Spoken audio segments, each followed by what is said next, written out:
Pad Thai, Thailand. Most Thais do not consider Pad Thai to be a traditional dish at all. Records indicate that the government developed it in the 1930s and 1940s to address a rice shortage and push people towards cheaper noodles. A government campaign, a new national dish. Imagine a wok sizzling with flames, noodles being tossed in the smoke, the whole thing ready in 90 seconds.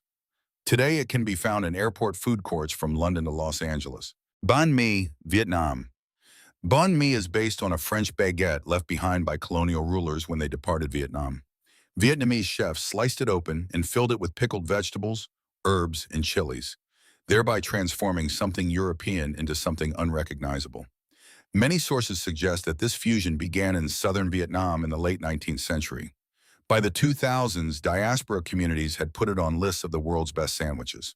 Arepas, Colombia/Venezuela. Both Colombia and Venezuela claim arepas as their defining national dish, and this dispute has never been settled. Indigenous communities throughout northern South America were already eating pressed corn flatbreads long before any European arrived, so neither country actually invented them. You can see the grill marks pressed into the dough. The whole thing is sliced open and filled with whatever is currently available. Two countries, one food, zero agreement. Doner kebab, Turkey/Germany.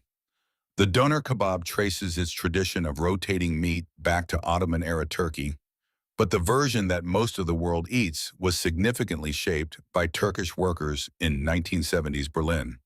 They adapted it for a new audience and created something that is now sold more frequently than hamburgers across large parts of Europe. A vertical tower of layered meat turning slowly, a blade shaving thin slices into a flatbread, a late-night snack from London to Sydney, invented in Germany. Jerk chicken, Jamaica. The jerk technique was developed by maroon communities, people who had escaped slavery and hidden in the Blue Mountains of Jamaica. The smoke from the pimento wood was deliberately kept low so that it could not be detected from afar. African and indigenous Taino cooking methods merged into something that survived in secret for centuries before it ever became a street food. The Caribbean diaspora brought it to Great Britain and North America, and the food festival culture of the 1980s and 1990s completed the work. Takoyaki, Japan. Takoyaki is an octopus-filled batter ball and is generally attributed to a single street vendor in 1930s Osaka. One person, a cast iron mold, one city, and the food conquered an entire nation. Watch a vendor turn each ball with two thin skewers, and then bonito flakes curl and wave on top from the heat of the sauce. Today, it can be found in every Japanese convenience store and at festivals worldwide. Injera, Ethiopia. Injera is not just bread, it is both plate and cutlery at the same time. The slight sourness you sometimes notice is not a mistake. It is the result of days of deliberate fermentation. Teff, the grain from which it is made, grows almost exclusively at high altitudes, which geographically binds this dish to its homeland in a way that is true for very few foods. You eat it by tearing the spongy, bubbling flatbread and scooping up the stew directly with your hands. Some tum/green papaya salad, Laos/Thailand. Some tum uses papaya that is completely unripe, hard, and green. It is shredded and pounded in a mortar with lime juice, chili, and fish sauce. The papaya that most people know is soft, sweet, and orange. This is the exact opposite.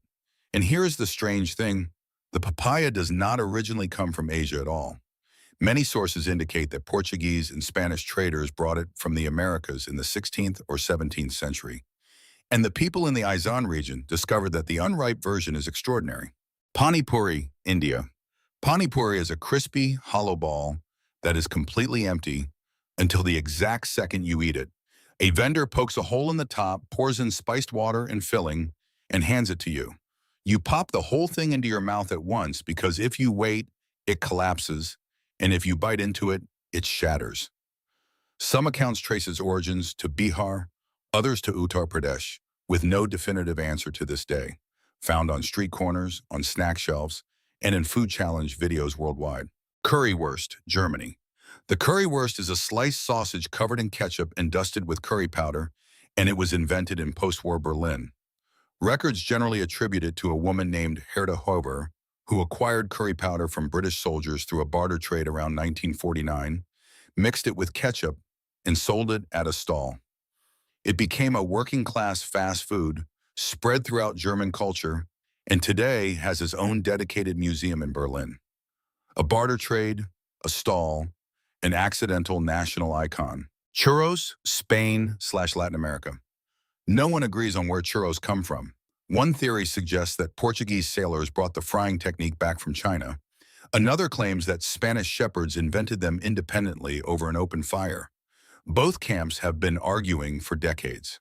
Latin America has completely transformed them with chocolate sauces and dulce de leche. Star-shaped dough pressed into bubbling oil, rolled in sugar, and sold in theme parks and at Christmas markets worldwide. The origin is still unresolved. Tacos al Pastor, Mexico. Tacos al Pastor exist because of Lebanese immigration. Immigrants from the Middle East brought the vertical spit to Mexico City in the early to mid-20th century. Local chefs swapped lamb for pork, added dried chilies, and placed a whole pineapple on top so that the juices drip down the meat as it turns. Thinly shaved pork on a small corn tortilla with a piece of that pineapple. Lebanese technique, Mexican ingredients, one of the most frequently replicated street foods in the world. Bunny chow, South Africa. Bunny chow is curry served in a hollowed-out quarter of a loaf of bread, and the name has nothing to do with bunnies. Many sources link the name to the Bania, a South Asian merchant community in Durban.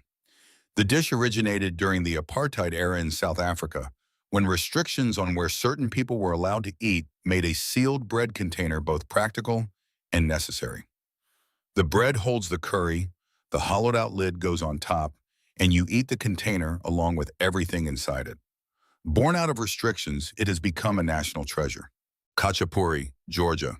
Khachapuri is a golden bread boat filled with melted cheese, into the center of which a raw egg is cracked at the moment of serving. You stir the egg into the hot cheese yourself, then tear off the bread walls inwards and drag them through the filling. Every region of Georgia prepares it differently. The Imeretian version is the boat. The Mingrelian version has cheese both on top and inside. It remained within Georgia for centuries before food travel culture brought it to menus worldwide in the 2000s and 10s. Ceviche, Peru. Ceviche cooks fish with lime juice and entirely without heat. The acidity turns raw cubes white and firm, just as a flame would. The strange thing about this is that it happened along the Pacific coast long before there were limes there. Many sources cite pre-Inca communities who used a local fruit called tumbo for the same effect, with the lime only arriving after contact with the Spanish. Fish cubes and citrus fruits, red onions, fresh chilies, not a pan in sight.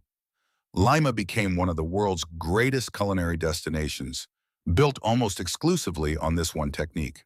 Hangi, New Zealand/Maori. Hangi is cooked underground with no visible flame, no pot, and no pan. Volcanic stones are heated until they glow. Lowered into a pit, the food is wrapped and placed on top, and the whole thing is sealed with earth. Nothing can be seen from above until hours later, when steam rises from the ground upon uncovering. The technique shares its roots with earth oven methods throughout Polynesia and is one of the oldest forms of communal cooking still practiced today. The earth itself is the oven. Waffle, Belgium.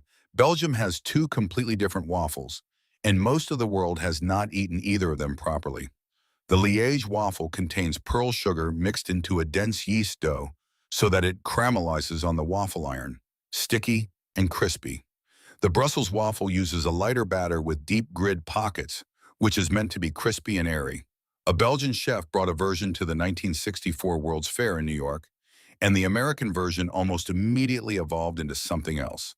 There is a Belgian waffle on every brunch menu in the world, and most of them are something that Brussels and Liège would not fully recognize. Pho, Vietnam.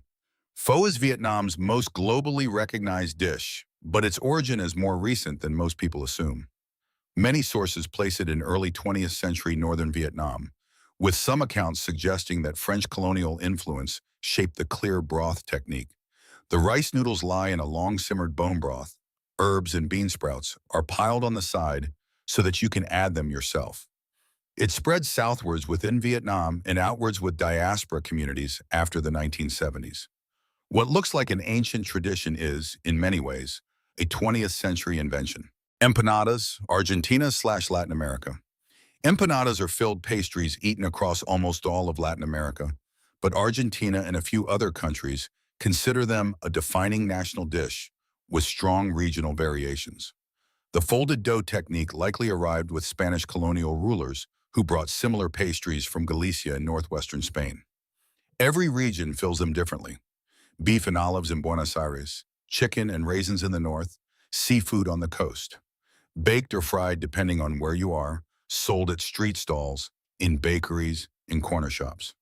One pastry, an entire continent full of arguments over the right filling. Falafel, Middle East/North Africa. Falafel are deep-fried balls made from ground chickpeas or broad beans, and the dispute over where they originated has never been settled. Egypt claims them first with broad beans, Lebanon and Palestine both claim them with chickpeas, and none of them is willing to back down. They spread throughout the Middle East and North Africa, and then globally in the late 20th century through diaspora communities and vegetarian food culture. A crispy, dark crust on the outside, green and soft on the inside from the fresh herbs mixed into the dough. One of the most frequently eaten street foods in the world, the origin of which no one can agree upon. Bánh xèo, Vietnam. Bánh xèo is a sizzling Vietnamese crepe made from rice flour and turmeric, and the name literally translates to sizzling cake, named after the sound it makes when the batter hits the hot pan. It is filled with prawns, pork, and bean sprouts, then folded in half and eaten by wrapping pieces in fresh lettuce and herbs. The contrast is the real highlight. Crispy shell, cool greens, hot filling, all at once. Compared to pho and banh mi, it remains largely under the radar, but is considered by many food travelers to be one of the country's most satisfying street foods. Mochi, Japan. Mochi is pounded rice, but the process of making it is almost violent. Cooked glutinous rice is repeatedly struck with a wooden mallet in a large stone mortar until it becomes a smooth, stretchy, elastic mass that is incomparable to anything else in the food world. Records indicate that ritual mochi pounding, called mochitsuki, has been practiced in Japan for over 1,000 years and was originally tied to festivities and ceremonies. The simple white ball, filled with sweet red bean paste, is the version most people outside Japan encounter. But throughout the country, there are savory versions, grilled versions, and soup versions. The texture is the crucial element, and the texture is like nothing else. If these culinary stories have changed the way you look at the street food in your city, please subscribe to the channel and give it a like. We uncover the hidden histories and cultural roots that have been overlooked for generations. Help us grow this community. Our next deep dive into the world's treasures is coming soon.